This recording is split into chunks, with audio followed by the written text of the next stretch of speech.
every year in the United States alone, 2,077,000 couples make a legal and spiritual decision to spend the rest of their lives together and not to have sex with anyone else, ever. He buys a ring, she buys a dress. They go shopping for all sorts of things. She takes him to Arthur Murray for ballroom dancing lessons. And the big day comes, and they'll stand before God and family and some guy her dad once did business with, and they'll vow that nothing, not abject poverty, not life-threatening illness, not complete and utter misery will ever put the tiniest damper on their eternal love and devotion.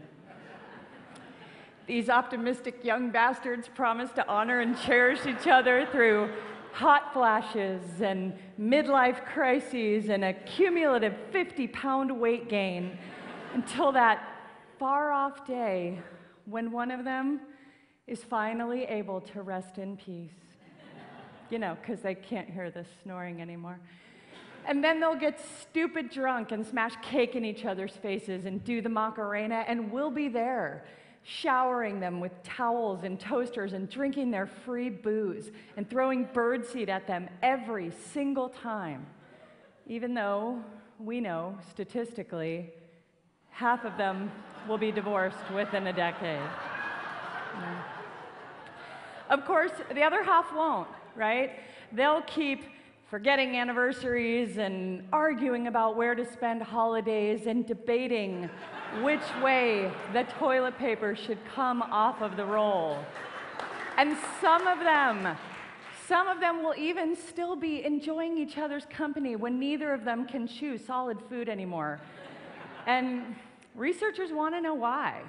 I mean, look, it doesn't take a double-blind, placebo-controlled study to figure out what makes a marriage not work, right? Disrespect, boredom, too much time on Facebook, having sex with other people. But you can have the exact opposite of all of those things: respect, excitement, a broken internet connection, mind-numbing monogamy. And the thing still can go to hell in a handbasket. So, what's going on when it doesn't? What do the folks who make it all the way to side-by-side burial plots have in common? What are they doing right? What can we learn from them? And if you're still happily sleeping solo, why should you stop what you're doing and make it your life's work to find that one special person that you can annoy for the rest of your life? Well, researchers spend billions of your tax dollars trying to figure that out. They stalk blissful couples and they study their every move and mannerism, and they try to pinpoint what it is that sets them apart from their miserable neighbors and friends. And it turns out the success stories share a few similarities, actually beyond they don't have sex with other people. For instance, in the happiest marriages, the wife is thinner and better looking than the husband. It's obvious this leads, right? It's obvious that this leads to marital bliss because women, we care a great deal about being thin and good looking, whereas men mostly care about sex. Ideally, with women who are thinner and better looking than they are. The beauty of this research, though, is that no one is suggesting that women have to be thin to be happy. We just have to be thinner than our partners. So instead of all that laborious dieting and exercising, we just need to wait for them to get fat. Maybe bake a few pies. This is good information to have, and it's not that complicated. Research also suggests that the happiest couples are the ones that focus on the positives, right? For example, the happy wife, instead of pointing out her husband's growing gut or suggesting he go out for a run, she might say, "Wow, honey, thank you for going out of your way to make me relatively thinner."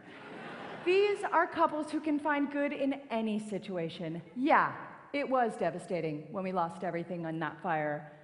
But it's kind of nice sleeping out here under the stars. And it's a good thing you've got all that body fat to keep us warm. One of my favorite studies found that the more willing a husband is to do housework, the more attractive his wife will find him. Because we needed a study to tell us this. But here's what's going on here. The more attractive she finds him, the more sex they have. The more sex they have, the nicer he is to her. The nicer he is to her, the less she nags him about leaving wet towels on the bed, and ultimately, they live happily ever after. In other words, men, you might want to pick it up a notch in the domestic department. Here's an interesting one. One study found that people who smile in childhood photographs are less likely to get a divorce. This is an actual study, and let me clarify. The researchers were not looking at documented self-reports of childhood happiness or even studying old journals. The data were based entirely on whether people looked happy in these early pictures. Now, I don't know how old all of you are, but when I was a kid, your parents took pictures with a special kind of camera that held something called film. And by God, film was expensive. Yeah, they didn't take 300 shots of you in that rapid-fire digital video mode and then pick out the nicest, smiliest one for the Christmas card. Oh, no. They dressed you up, they lined you up, and you smiled for the fucking camera like they told you to, or you could kiss your birthday party goodbye. But still, I have a huge pile of fake happy childhood pictures, and I'm glad they make me less likely than some people to get a divorce. So, what else can you do to safeguard your marriage? Do not win an Oscar for Best Actress. I'm serious. Bette Davis, Joan Crawford, Halle Berry, Hilary Swank, Sandra Bullock, Reese Witherspoon, all of them single soon after taking home that statue. They actually call it the Oscar curse. It is the marriage kiss of death and something that should be avoided. And it's not just successfully starring in films that's dangerous.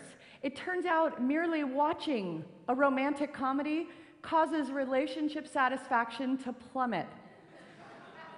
Apparently, the bitter realization that maybe it could happen to us, but it obviously hasn't, and it probably never will, makes our lives seem unbearably grim in comparison. And theoretically, I suppose if we opt for a film where someone gets brutally murdered or dies in a fiery car crash, we are more likely to walk out of that theater feeling like we've got it pretty good, right? Drinking alcohol, it seems, bad for your marriage. Yeah. I can't tell you any more about that one because I stopped reading it at the headline. But here's a scary one. Divorce is contagious. That's right. When you have a close couple friend split up, it increases your chances of getting a divorce by 75%. Now, I have to say I don't get this one at all. My husband and I have watched quite a few friends divide their assets and then struggle with being our age and single in an age of sexting and Viagra and eHarmony, and I'm thinking they've done more for my marriage than a lifetime of therapy ever could. So now, you may be wondering, why does anyone get married ever? Well, the US federal government counts more than 1,000 legal benefits to being someone's spouse. A list that includes visitation rights in jail, but hopefully you'll never need that one. But beyond the profound federal perks, married people make more money. We're healthier physically and emotionally. We produce happier, more stable, and more successful kids. We have more sex than our supposedly swinging single friends, believe it or not. We even live longer, which is a pretty compelling argument for marrying someone you like a lot in the first place. Now, if you're not currently experiencing the joy of the joint tax return, I can't tell you how to find a chore-loving person of the approximately ideal size and attractiveness who prefers horror movies and doesn't have a lot of friends hovering on the brink of divorce. But I can only encourage you to try, because the benefits, as I've pointed out, are significant.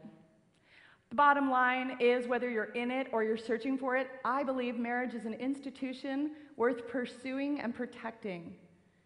So I hope you'll use the information I've given you today to weigh your personal strengths against your own risk factors.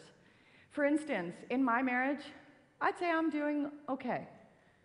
On the one hand, I have a husband who's annoyingly lean and incredibly handsome, so I'm obviously going to need to fatten him up. And like I said, we have those divorced friends who may secretly or subconsciously be trying to break us up, so we have to keep an eye on that. And we do like a cocktail or two. On the other hand, I have the fake happy picture thing. And also, my husband does a lot around the house and would happily never see another romantic comedy as long as he lives. So I've got all those things going for me. But just in case, I plan to work extra hard to not win an Oscar anytime soon. And for the good of your relationships, I would encourage you to do the same. I'll see you at the bar.